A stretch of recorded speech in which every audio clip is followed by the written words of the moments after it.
I just cannot imagine the people that were in their house and hearing that, kids. A South Baltimore community shaken and a manhunt underway tonight after a mass shooting kills 2 and hurts 28 others, including more than a dozen young people. What we're learning tonight.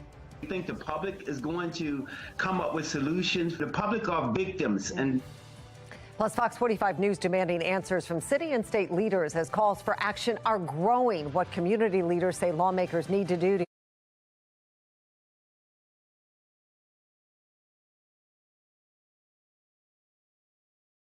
30 people hit by bullets, 2 killed just after 12:30 in the morning. We've been on the scene since news of the mass shooting first broke. Our team of reporters, the first there and the only ones at the hospitals as patients arrived early this morning. Good evening, everybody. I'm Mary Bubala. The shooting happened at a block party at the Brooklyn Homes. The mayor releasing more information during a news conference today, and this is what we know right now. The 30 victims range in age from 13 to 32 years old. 14 of them are juveniles under the age of 18. The 2 people killed are 18-year-old Alaya Gonzalez and 20-year-old Kailas Fagbemi. 9 victims are still in the hospital. Police believe at least 2 people opened fire at the party. They haven't released any information about possible suspects. Anybody with videos or information about the shooting is urged to call police. Fox 45's Olivia Dans pressed the mayor for answers today. She joins us live now with the very latest. Olivia? Well, Mary, as Baltimore police continue to investigate and look for the suspects responsible, this mass shooting is once again raising concerns about crime in Baltimore and what city leaders are doing to stop it. Be advised, we have another adult female, number 1 female shot in the left leg. There be some units here. I need medics here. A manhunt is underway to find those responsible for shooting 30 people in Baltimore during a block party early Sunday morning. Currently, we're still at 30 victims. Ages range from 13 to 32. 9 victims remain at area hospitals in various conditions. 2 victims have been pronounced deceased. Police are pleading with the public for anyone with information to come forward. Meanwhile, video circulating on social media shows a young boy at the party pulling a gun out of his backpack. I've seen the video. Anyone who has a gun that's in that area is a potential suspect. Mayor Brandon Scott sending a strong message to those responsible. We're not going to be dismayed by cowards that committed this mass shooting, and we're going to continue to remove those folks off the street. And as I said earlier, I hope these folks don't sleep well, because we're not going to sleep until we pull them off. But with 30 victims shot and lives changed forever, we pressed him on if he thinks his crime plan is working. He insists it is, saying mass shootings like this are a societal issue. This is not about whether the police department or MONSE or our federal partners or folks who are working to reduce violence are doing their job every day.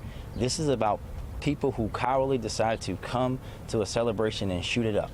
Let's call this what it is. Let's not make this into some political dog whistle. With 14 minors hurt during the shooting and that video of a young man with a gun, many are questioning his summer crime plan and the youth curfew he put in place. And you show me where the curfew is working at. Because I can tell you, as an EMT out here in Baltimore, I pick up more juveniles than I do adults. So don't let Brandon Scott fool you. As the Brooklyn community is shattered and mourning the 2 lives lost, residents are calling for action. We're hurting him. We got to make some kind of change. Babies are dying. They're supposed to be lawyers and presidents and whatever in the future. They say something needs to change in order to save our young people. I feel for everybody in this community because I just cannot imagine the people that were in their house and hearing that, kids. Oh my God, what can we say to these little kids?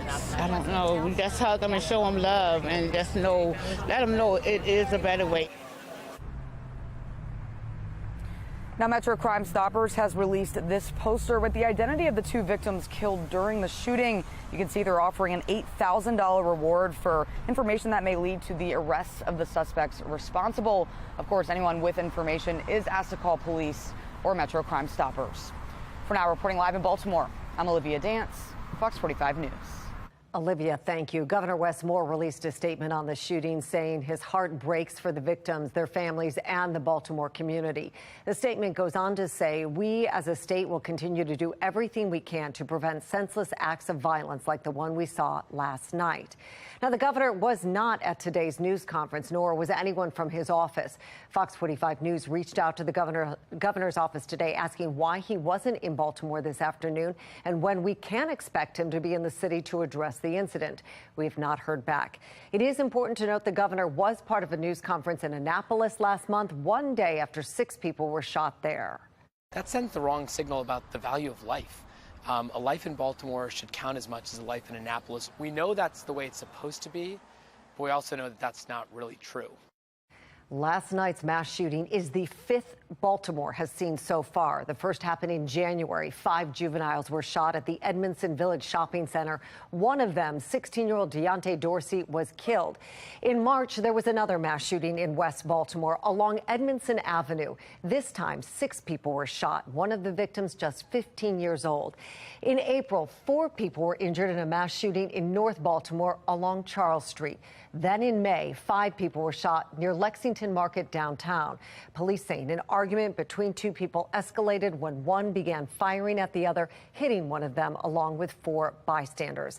And last month, 6 people, including a 17-year-old, were hurt in a shooting in Northeast Baltimore. The mother of that teenage victim telling Fox 45 News somebody opened fire at people just sitting at a bus stop. February is the only month this year that hasn't seen a mass shooting.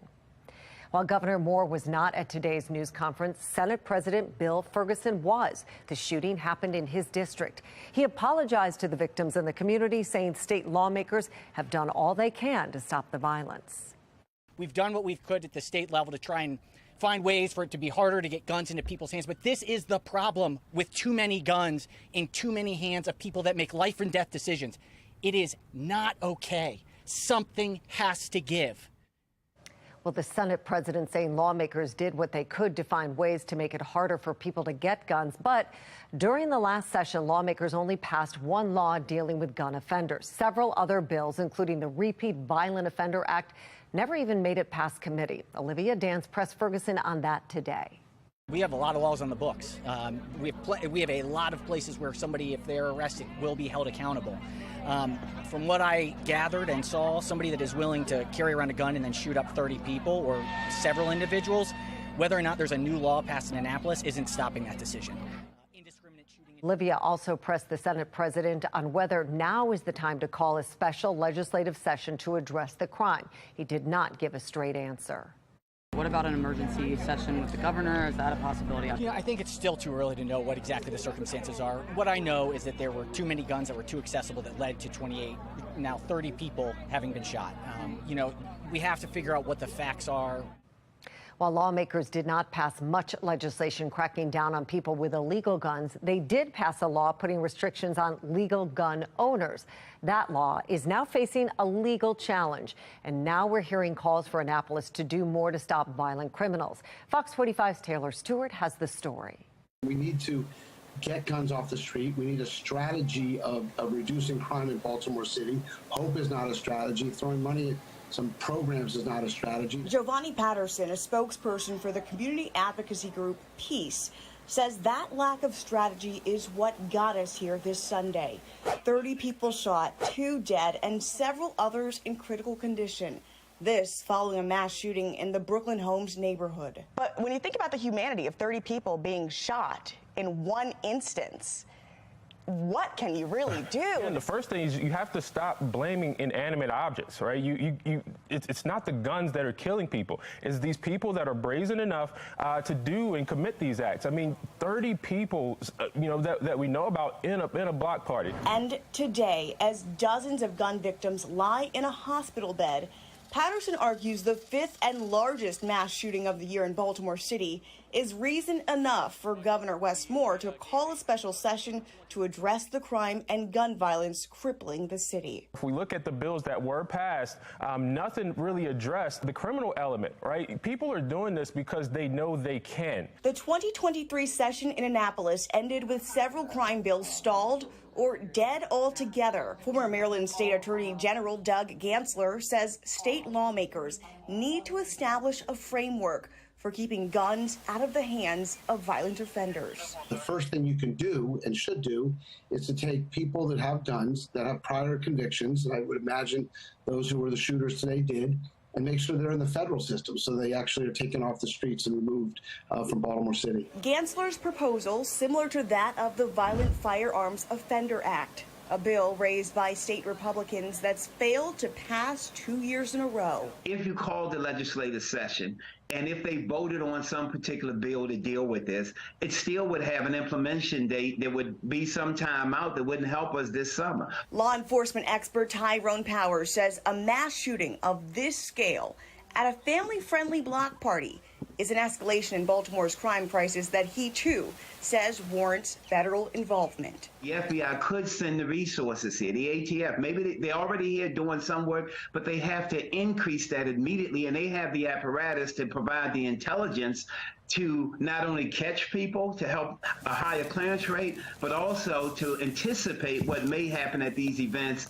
It has to be leadership with folks that actually understand criminal law. A consistent sentiment across the board. Now, as people turn to their elected leaders, asking once again for a solution to end the gun violence. We think the public is going to come up with solutions. The public are victims, and so we can yell and scream at the public all the time about they need to get more involved in. Well, we know that, but right now they're victims and they're expecting the experts to come up with expert answers to dramatically reduce crime in the city. Taylor Stewart, Fox 45 News.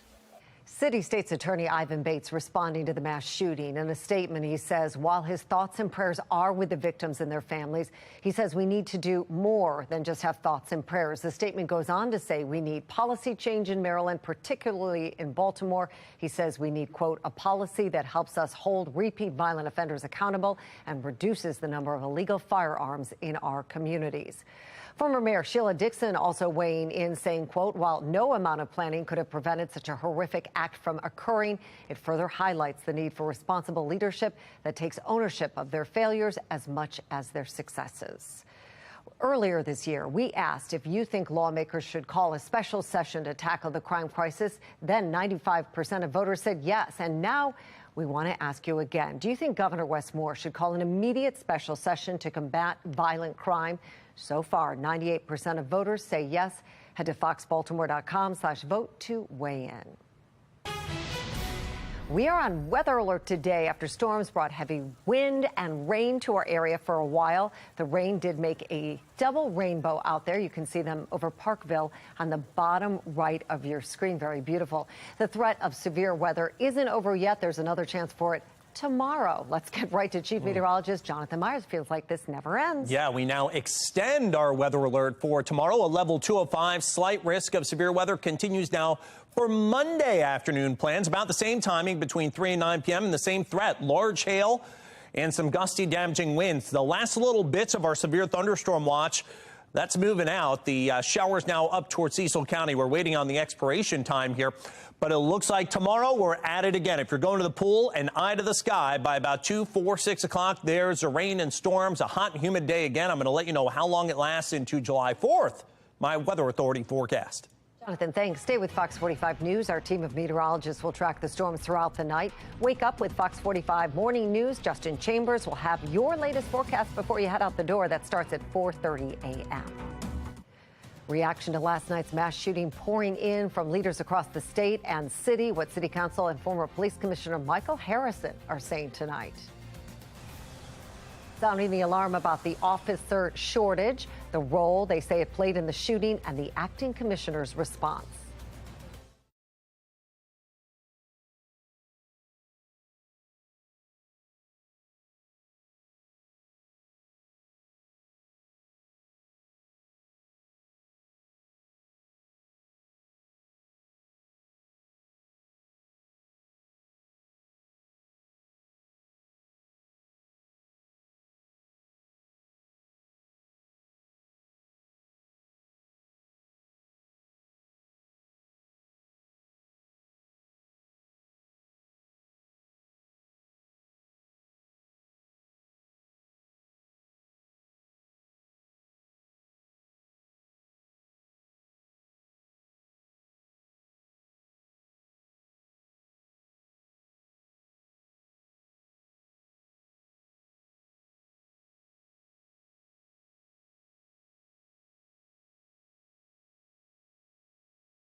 Our coverage of last night's mass shooting at South Baltimore's Brooklyn homes continues. Again, this is what we know right now. The 30 victims range in age from 13 to 32 years old.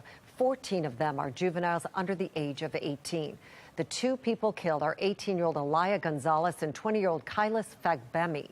9 victims are still in the hospital. Police believe at least 2 people opened fire at the party, but they haven't released any more information about possible suspects. Authorities are asking anybody with video or information about the shooting to call police. Metro Crime Stoppers offering an $8,000 reward. Fox 45's Rebecca Pryor was the first reporter on scene after that block party. She walks us through what happened. Brooklyn Day. It is a time-honored tradition here in this community. From what I'm told, it is an annual block party that has been happening for decades. It is heavily attended. Hundreds of people, not just from the Brooklyn community, from across the city, come to gather here once every year for celebration. I'm told it's something people look forward to every year. You can tell by the way that they talk about it. It's something special. It's something that they cherish. But this beloved block party, unfortunately, turning terribly tragic. This is the remnants of a beautiful gathering ripped to shreds by senseless gun violence. And if you look closely at the debris, you can see it's more than just broken bottles and trash. People dropped whatever was in their hands and they ran. Among what was left behind, we've seen purses, we've seen backpacks, jackets, shoes, so many shoes, phones, all abandoned as dozens of people ran for their lives, of which we now know at least 30 did not outrun the gunfire. Now, taking a look at the back of the scene, you can also see an abandoned ice cream truck. I'm told that there was a petting zoo at today's event as well. Obviously, this is a day meant for families. Many, many children attending this gathering. It's also important to note that this neighborhood, Brooklyn Homes, is public housing, which is why you see city crews have now arrived and they're cleaning up this debris. They've already carried away bags and bags full of garbage, but while they can clean the streets, picking up the pieces of this tragedy will not be easily swept away. This is something that the people here, that the people across the city will be dealing with for a very long time. In Brooklyn, Rebecca Pryor, Fox 45 News. The Baltimore City Police Union tweeting about the shooting, saying just 7 officers were patrolling the Southern District when the shooting happened. The FOP says 10 years ago, that number would have been 20. The tweet goes on to call on Mayor Scott to create a retention and recruitment plan to bring in more officers. The department is nearly 500 officers short. Now, Acting Police Commissioner Richard Worley addressed the FOP's comments during that news conference today, saying the department is looking into it. Meanwhile, former Police Commissioner Michael Harrison appeared on CNN this afternoon. He says he's never seen anything like this during his 4 years in Baltimore City. I was, like most people, shocked and horrified at this horrific event. When you think about it, 30 people shot at a block party that had upwards of 100, maybe 200 or 300 people. That's very, very horrific and likely the most violent, the largest and most deadly and violent mass shooting the city has seen, certainly in recent years. Begin to ask myself, although I'm transitioning out, the acting commissioner is in the role, the very same questions about police presence and what was known, when it was known, and how could police not have known. And all of those questions, I believe the acting commissioner is asking right now. State and local leaders taking to Twitter to react to the mass shooting. City Council President Nick Mosby posting a statement saying, quote, "My heart breaks for the lives lost by senseless violence in South Baltimore," calling on anybody with information to step forward. Republican State Delegate Kathy Szeliga calling out politicians for defunding and demoralizing police, saying it has consequences. The tweet goes on to say, quote, "Tragically, 2 people died, 28 are injured." Councilman Mark Conway saying his thoughts are with the victims and their families. He says to target those celebrating on a holiday weekend is especially outrageous. In addition to the mass shooting, 4 other people were hurt in shootings across the city this weekend. Around 6 tonight, a 41-year-old man was shot along Popland Street in South Baltimore. Last night, a 15-year-old boy was shot along North Register Street in East Baltimore. He is expected to be okay. And during today's news conference, Mayor Brandon Scott mentioned homicides and non-fatal shootings are down compared to last year. But when you look at the crime trends over the last few years, we are seeing similar numbers. Last night's shooting puts Baltimore on pace with non-fatal shootings at this time in 2021. 37 more people have been hurt in shootings than this time in 2020. The number of homicides are lower this year so far, but former Deputy Commissioner Jason Johnson says sadly that might not hold. I don't think much progress has been made on the crime fighting front. We're just 6 months into the year, and we're in the year following a record high year. So you are going to see fluctuation. You are going to see pullbacks. Fox 45 News will continue to follow last night's mass shooting. We'll keep you updated on this developing story both on air and on our website, foxbaltimore.com. We remain under weather alert now extended into Monday. It's because of this, a slight level 2 risk of severe weather. I feel like a broken record here. Had this last night going into today. We now have it again going into tomorrow. The only difference is northwestern Carroll County and Frederick County are not included. They're in a marginal level 1 of 5 risk of severe weather. Either way, it's the same threats. Hail, high winds. There could even be a couple of downpours as well.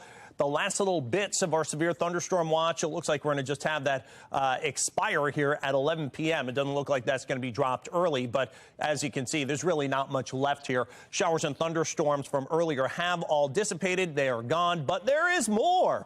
That's out to the west. Take a look at the reflectivity on our national mode, and you can see the wider scope as we go a little bit farther out. Look at all the severe thunderstorm warnings and watches again out to our west. And it looks like we're going to get a piece of this as this storm system is slow and lazy to get out of here as we head into tomorrow. More risks of strong storms. The good news out of all this, a silver lining, I suppose, is still we have a severe drought in place from I-95 north and west, including Baltimore City. The bad news, it impacts your plans. 76 degrees, winds are calm. It is pea soup right now.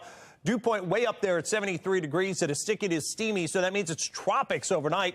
Could see a shower or storm almost at any time through about sunrise. And then into tomorrow morning, starts dry, so that's when you want to have the outdoor activities. But again, it's not going to be a comfortable day. It's a lot like today. There are your showers and storms from west to east, firing up 3 p.m. to 4:45. If you're by the beach or the pool, you want to have some plans to be able to get inside. And then by about 6 to 7 o'clock, still more rounds of some scattered showers and storms. A lot, again, like today. By about midnight tomorrow night, that moves out. And actually, things will improve as we head toward July 4th. Now, in terms of rainfall totals, could see some localized areas. You see there south and west of Baltimore, up to an inch and a half of rain. So that's the good news. The bad news is a weather alert day for our Monday afternoon.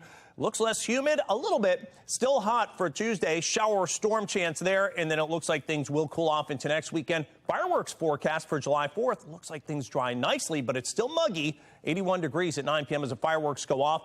And if you want to know everything you need to know about the upcoming July 4th holiday forecast, including the severe storms tomorrow, I've got a brand new weather article on the front page of our website. Go ahead, click on the top stories on foxbaltimore.com. Jonathan, thank you. Still ahead, recreational marijuana is legal now in Maryland. How you could have possession charges removed from your record. Was the federal investigation into Hunter Biden mishandled? I'm Christine Frizzell with the latest accusations and the pushback.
New fallout tonight from the federal investigation into Hunter Biden. House Republicans continue to argue the probe was flawed as they pursue their own investigation into Biden family business dealings. National correspondent Christine Frizzell brings us the latest. It's been just about 2 weeks since Hunter Biden reached a deal to plead guilty to 2 tax crimes, plus the admission of a gun charge. A culmination to a years-long federal investigation some involved say was mishandled. There were certain investigative steps that we weren't allowed to take that could have led us to President Biden. And you wanted to take them? We needed to take them. And you weren't allowed to take them? That's correct. Gary Shapley, the IRS agent who once oversaw the investigation, alleging Hunter Biden tried to use his father as leverage to pressure a Chinese company into paying him, citing a 2017 WhatsApp message from Hunter Biden to Chinese executive Henry Zhao, an alleged screenshot posted by House Ways and Means Committee Chairman Jason Smith. Quote, "I am sitting here with my father and we would like to understand why the commitment made has not been fulfilled." The authenticity of the message now being challenged. This photo taken at the White House Easter egg roll in 2022, despite the purported message being from 2017. And the ellipses seen here, not a function in WhatsApp, as laid out in a letter from Hunter Biden's attorney, Abby Lowell. The president last week also denying any involvement. President Biden, how involved were you in your son's Chinese shakedown text message? Were you sitting there? Were you involved? No, I wasn't, and I don't know. Were you? No. But former business partner to Hunter Biden, Tony Bobulinski, reportedly offered to testify to a Delaware grand jury, but never heard back. He detailed his experience back in 2020. I have firsthand knowledge about this because I directly dealt with the Biden family, including Joe Biden. More evidence, say Republicans, that the federal probe, led by Trump-appointed attorney David Weiss, was flawed. We have a situation here where our federal government has been involved in a cover-up. It's generated by the Department of Justice, and it continues with this Hunter Biden plea deal. That plea deal reached last month likely means Hunter Biden will avoid any jail time, but it still needs to be accepted by a federal judge. A hearing on that matter is scheduled for later this month. I'm Christine Frizzell reporting. The 4th of July is Tuesday. Still ahead, what you need to know about this year's celebrations in Baltimore.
Recreational marijuana is now legal in Maryland. Cannabis shops saw long lines on the first day of legalization yesterday. The law allows users to have 1.5 ounces of weed, but having more than that is not allowed. Plus, some people convicted of simple possession can get those charges cleared from their records now. This is a simple petition process where you can file directly with the court to have this case removed. Normally, there was a 3-year waiting period, but that's no longer the case for marijuana possession charges. If you have a charge for simple marijuana possession, you can reach out to the Public Defender's Office or Maryland Legal Aid for help getting it off your record. Adley Rutschman headlines the list of Orioles headed to the 2023 All-Star Game.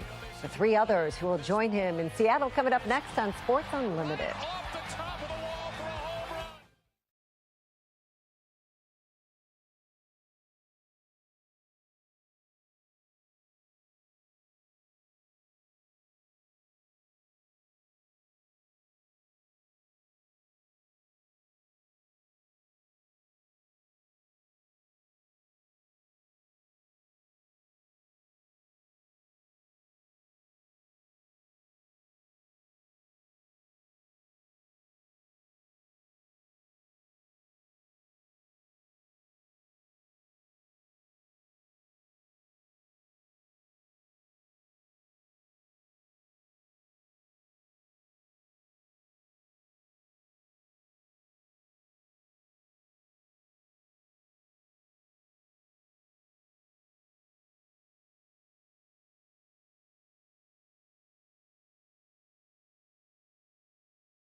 Tuesday is Independence Day. The Baltimore Office of Promotion in the Arts, the BSO, and Waterfront Partnership teaming up to host a July 4th celebration. The festivities include a picnic at West Shore Park starting at 3 on Tuesday, a BSO concert at Harbor Place Amphitheater at 8:30, and of course the fireworks go off at 9:15. Well, that's all for the news at 10. I'm Mary Bubala. Thank you so much for watching. Morgan Atsit and Rocco DeSangro join us now with Sports Unlimited. Morgan and Rocco. Coming up tonight on Sports Unlimited, all-star multiples for the Orioles as the Birds send forward to the Midsummer Classic next week. The Major League Baseball All-Star Game rosters are set with all 4 O's earning first-time honors. That's big time. Yep, catcher Adley Rutschman is in after just missing fan voting to be named a starter. Why this 2023 All-Star Game has special meaning for the second-year player.